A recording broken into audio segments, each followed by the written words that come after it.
look at it now, let's take a look at what it would be if they just gave us a point of reference rather than an angle in the bearing form. So I'm asking you to, on this one, list both bearing methods for these 2 points. So, as usual, I'm going to draw it. I want to see what I'm dealing with. And 0, -2 is pretty easy because it is what is called a quadrantal angle. I'm going to just go down 2 and plot my point from my origin. That then would be the direction that I'm headed. So using method 1 and then 2, see if you can explain to me how to get to that point or head in that direction. So with method number 1, what did you come up with? Hopefully you said that you would have to rotate from the north always, remember. 1 faces the north, so that's where we always start. 180 degrees. That's it. Okay, method number 2, we would have started in the southern hemisphere, in the south direction, and we would have rotated 0 degrees, either east or west, your choice, because we're not rotating any. All right, so go ahead and pause it there. If you didn't already try part A, try part B on your own and see if you can come up with it real quick. All right, hopefully you gave it a shot. I drew it on here. I only put the axes that I really needed, but remember for number 1, I'm gonna have to start north. And then since it's a -3 first, and then a -3 second, I know I would be located at that point on our Cartesian or rectangular coordinate plane. So in order to get there, I need to know what that angle is. And hopefully you can see that because -3 and -3 are the same values, if I was to drop my perpendicular to the x-axis, as we always do, and if this is -3 and this is -3, since they're the same lengths, then I should know that this is 45 and this is 45, which is beautiful because whether we rotate around 270 and come back 45, or we rotate 180 and add another 45, we should know that our answer is going to be 225 degrees. Now, how would we do that for method 2? A little bit easier, actually, because we know we're in the southern hemisphere, southern half of our x-axis that splits the top and the bottom. Then I'm going to start in the south direction, and I'm going to rotate to the west by that 45-degree angle. All right, hopefully you're able to come up with that. Not too bad. Let's see what a real word problem of these types are going to look like. So for this one, notice a bunch of words and a few angles. And some keywords there, bearing. So as I mentioned before, please read the whole thing in its entirety so that 1, you know what you're dealing with, and then 2, more importantly, what are they asking you to find? Then we're going to do our drawing, and we're going to draw it as best as we can, but most importantly, labeling it correctly. And then lastly, setting up some sort of equation that will allow us to solve, in this case, to find the distance from B to C. So let's read it very quickly here, and then we'll start drawing, setting things up. Radar stations A and B are on an east-west line 8.6 kilometers apart. Station A detects a plane at C, they're calling it point C, on a bearing of 53 degrees. And station B simultaneously, meaning at that exact same moment, it detects that same plane, but on a bearing of 323 degrees. Find the distance from B to C. Okay, so first things first. They told me right at the beginning that A and B are on the same east-west line and that they are 8.6 kilometers apart. So when I go to draw this, I know that one point is going to be, say, here, and another here, of a distance of 8.6 kilometers. Now, which one's A and which one's B, they did not specify. They just said that they're on an east-west line. So we have to keep reading. And the next thing says that station A detects a plane, and they're going to call it at point C, on a bearing of 53 degrees. So if I think about that, if I called this one A or this one A, 53 degrees from the north, because they only gave me one, looks like a one, angle, I'm going to rotate 53 degrees. So somewhere about here. So let's say I put that point there just for reference right now. Okay. Well then, if I keep reading, it says that B simultaneously detects the same plane on a bearing of 323 degrees. Now 323 I know is almost 360. So if I call this one B or this one B, doesn't matter. But if I call this one B and I'm starting north again because it only gave me one angle and I rotate almost that 360, then the plane would be over here, and that can't happen. So if I looked at it here and I rotated around, then it looks like that same plane. So I then know that this has to be point A and that has to be point B. All right. So hopefully that makes sense. It's not just I get to call it whatever I want. For this particular type, you have to be a little bit more thought-provoking to get to that point C we're calling the plane. And when we do that, remember, since we're starting from the north and then rotating around, I always lightly draw my axes if they're not there. So then I can rotate around what I need to. And for part A, plane A, it was a bearing of 53 degrees. So that means from the north, I'm going to rotate 53 degrees, which is a little bit more than half. Remember, your drawing does not have to be perfect, but your labeling does. So I don't know if I'm going to need this other angle down here, but because I can find it because they're complementary, I might as well label it. You never know. So that 53 degrees plus what would get me to 90? Well, if I add 7 to that, that would put me at 60. And if I add 30 more, that would put me at 90. So 37 degrees. Or you can subtract, whatever works best for you. All right? Next, they told me that point B simultaneously detects the same plane, so that point C, but this time on a bearing of 323 degrees. So what I'm going to do, also start in the north, and then this time I'm going to rotate almost 360 degrees, but I'm going to have to come back a little bit. So how much to get to that same point? Well, 360 minus 323. You know the 300s are going to cancel, so we're just looking at 60 minus 23. And 60 minus 20 is 40, minus 3 more, 37 degrees. So that would be this angle right there, because we're going the 360 degrees from the north and then coming back that difference of 37. Which, if you notice, that looks a little familiar, doesn't it?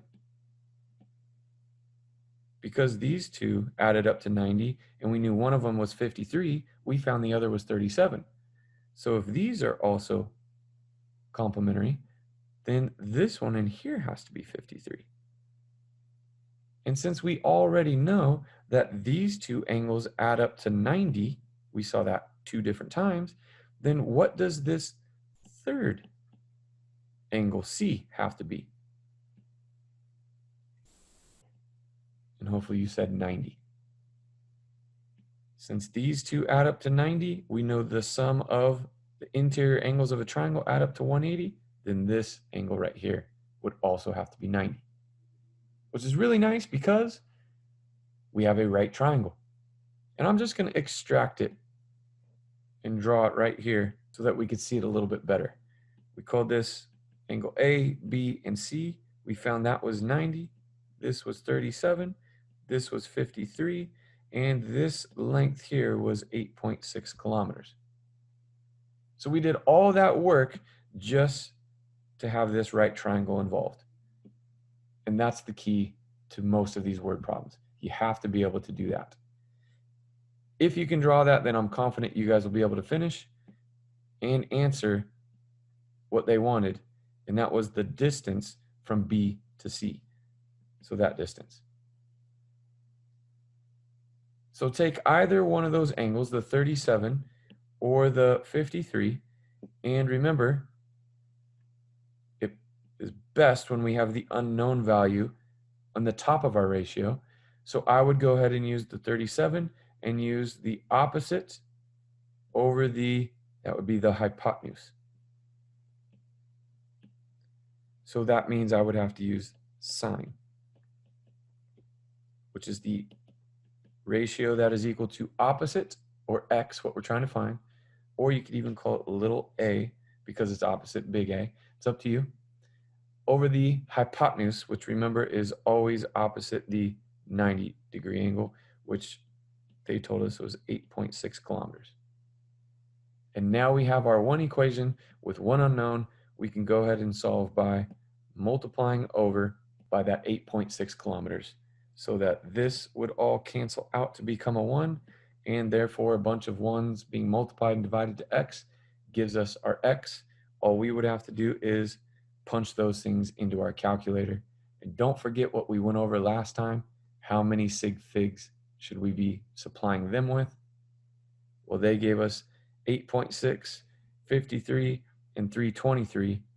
So since this has 2, but this has 3, we can only give them 2. We can't give them more because those only have 2.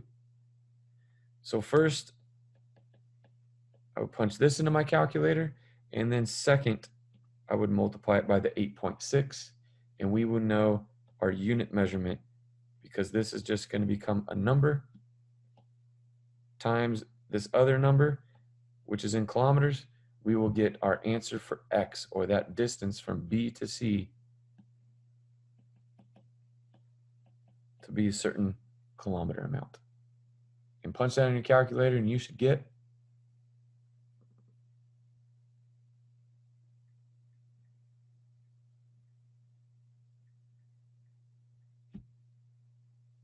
5.175609, blah, blah, blah, etc., etc. We don't want all that. We only wanted 2 sig figs. So we're going to take that 5.1756, and since we can only do 2 significant figures or digits, we're going to have to look to the third to see what we do to that second.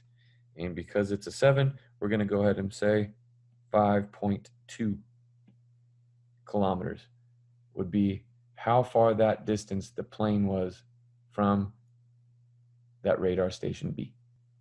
So I'm going to challenge you with one more of this type, and then we'll call it good for this. You guys just need to practice it on the assignments in preparation for the quiz and test. So now, pause it. Do me a favor, read the whole thing first. See if you can set up the drawing, unpause it, and then see if it matches my drawing. Once you have that, pause it again, and then try to finish. All right, so go ahead and pause it. See if you can read it all to get your drawing. All right, hopefully you gave that a shot. I know it's not easy, but the only way that you grow is by challenging yourself. So this first one here says a ship leaves port and sails on a bearing of, now they're giving us that alternative bearings form, south 34 degrees west, and they're going to do that for 2.5 hours. It then turns, it says, and sails on a new bearing of north 56 degrees west, and this time for 3 hours with Kanye and Kim or whoever. Now, if the ship's rate, they're telling us, is 18 knots, that is something very important to us. And you may have heard of that before, especially if you've been on a cruise. but knots is short for like mph is miles per hour. But knots, a little bit different. Even though the miles per hour is there, it is nautical miles per hour. A little bit different when you're out at sea. Okay? So they want us to find, in all of this, the distance that the ship is from the port. Right? So I color coordinated. I'm going to try to do that when I do my drawing. Let's see if you did your drawing correctly. So we'll start with the port. And it says that the ship leaves and sails on a bearing of, I'm not going to just randomly draw it. I'm going to think about where I'm drawing this. South, 34 degrees west. So I'm going to start up here, and I'm going to go southwest. So I'm going to just draw my axes. I don't need all of it, but you can go ahead and do it. We're going to start south, and we're going to rotate from there 34 degrees west. So again, I don't know if I'm going to need anything else, but I might as well put what I can also find. And since I know that this is a right angle here, I'm going to go ahead and say, all right, 90 minus 30 is 60, minus 4 more is 56. So I know that angle. I'm not sure if I'm going to need it, but I know that is where the boat went and then pivoted. It turned, it said, and sailed on a new bearing of north 56 degrees west. So now I'm going to go northwest in this new direction. So northwest. And when I draw that, I know I'm starting north, and then I'm going to rotate west. So just like here, we started south and rotated west. Now we're going to start north and rotate west. But this time,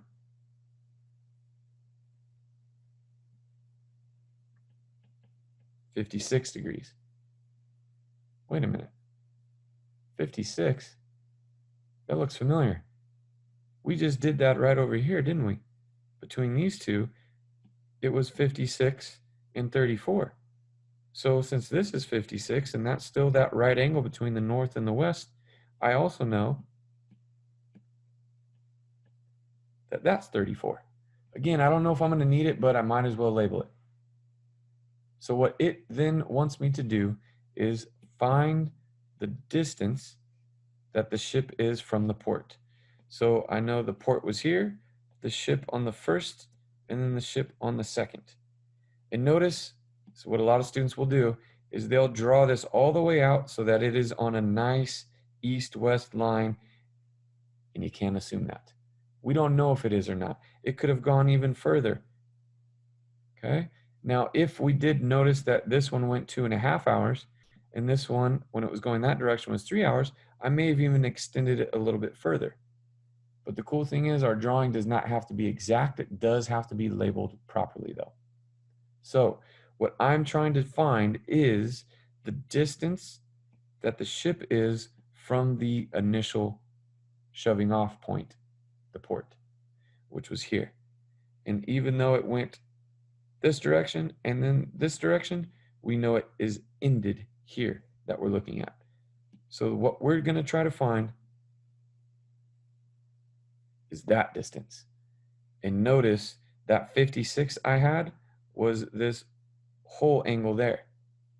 So since it's all of that and we're not including it, we have to get rid of that 56 so that it doesn't try to make it feel like it's inside of that triangle and we can use it.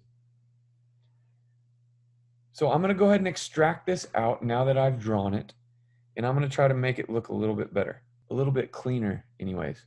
And I'm going to label everything that I can within this.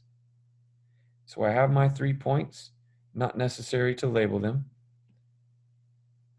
But what kinds of things did I actually know? Well, let's go through and try to label those. Unfortunately, we could not use that angle because it was the whole thing from here to there, and we don't have that. We're only going to here. So what we're going to try to do is use what we do know. And what we do know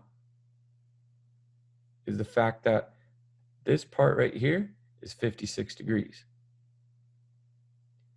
And because this is an east-west line and this is an east-west line, then I know they are what is called parallel. And if they are cut by this, which is called a transversal, then I know that this angle right here is going to have to be the same as that angle right there. We call those alternate interior angles. So then that means that this is also 34 degrees. And because of that, I then know this whole angle is 56 plus 34, and 50 and 30 together is 80, 6 and 4 is another 10. So that tells me, boom, that is a right angle. Beautiful.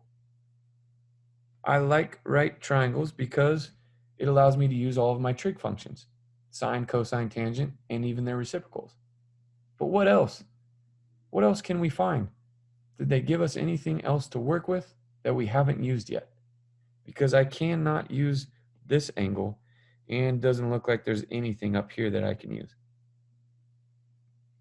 This angle and this angle are not alternate interior because this is not an east-west line like this one is. So I know it kind of looks like the alternate interior, but don't use things that by definition you can't. So it doesn't look like the insides, this angle or this angle I can find, but what about the outsides? Because keep in mind our goal, our task is to find the distance that the ship was from the port. We're trying to find that. And if you remember, they did tell us something about these sides, that it was going in that direction at first for 2.5 hours. And notice they told us that they were traveling 18 knots. 18 nautical miles per hour. And if you guys remember, to find a distance, you needed a rate times a time. And we have the rate. That's what the nautical miles per hour represents. Did they give us a time? Yes, they did. They also told us that. So we can actually take, to find the distance traveled, the 18 nautical miles per hour and multiply it by the time, which was 2.5 hours. Now, instead of writing MPH up here, I'm going to put nautical miles because the P means per every 1 hour. That's how far we would travel. You see, a rate is actually equal to, if we solve for it, a rate is equal to a distance over time. Here's my distance in miles, here's my time in hours. So that is why our rate is always a ratio. So when I multiply this, again, you can do this. The hours would cancel out, and hopefully you can do this in your head because you know 18 times 2 is 36, and then half of 18 is 9. So altogether, we would have gone 45 what? Well, the only thing that is left because the hours canceled out is a unit measurement of miles. And again, it's nautical miles, but for our purposes, we're going to just do that. So since we know that that is 45 miles, wouldn't it be really nice to be able to know what this side length is? Which, didn't they tell us that they traveled that for 3 hours?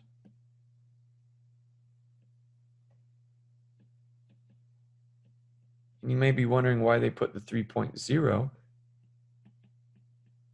Remember our sig figs for everything that they gave us. 2, 2, 2, 2, and 2. Therefore, when we supply our answer, we can only give them a maximum of 2 significant digits. So doing that again real quick, we would have our 18 nautical miles per hour that we would then be multiplying by 3 hours. And therefore the hours, because we're multiplying, we can cancel. would give us that. And then do 3 times 18.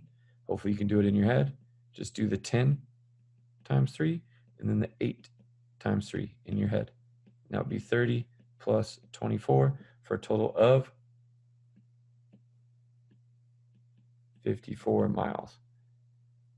And because we have a right triangle and 2 out of our 3 sides, hopefully you all can see that we would be using what in order to solve for that x?